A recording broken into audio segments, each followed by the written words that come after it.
Le retrait de Washington du traité FNI n'est aucunement lié avec la Russie, a déclaré ce vendredi la porte-parole du ministère russe des Affaires étrangères, ajoutant que c'était une stratégie visant à renoncer aux engagements dans différents domaines.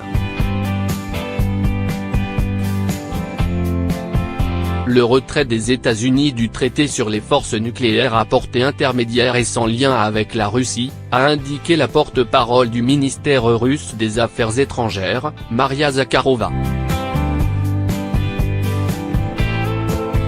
C'est une stratégie visant à renoncer à leurs engagements dans différents domaines, a-t-elle souligné à la chaîne de télévision Rossiya 1.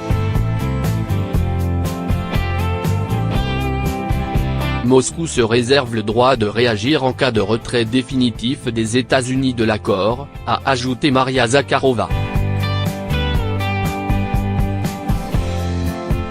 Washington n'a toujours pas présenté de preuves de violation du traité FNI par Moscou, exception faite de tweets, a-t-elle souligné. Ne pourriez-vous pas présenter des preuves, outre que vos tweets, de la manière dont la violation a été commise?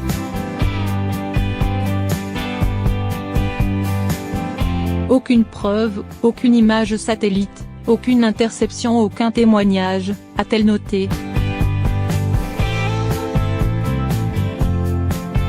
Le président Trump a annoncé que la procédure de retrait des États-Unis du traité FNI était lancée.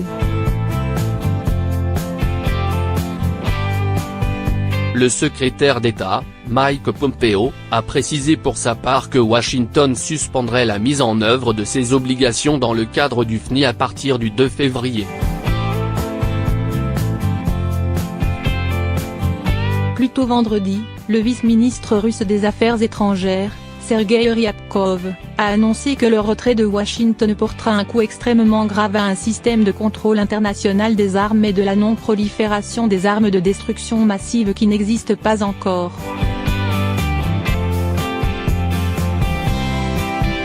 Début décembre, Mike Pompeo a annoncé que Washington s'attendait à ce que la Russie respecte de nouveau le traité FNI dans les 60 jours, ajoutant que si cette condition n'était pas remplie, les États-Unis sortiraient de l'accord. Moscou a déclaré à plusieurs reprises qu'il tenait les engagements pris dans le cadre du traité FNI et qu'il avait des questions à poser à Washington.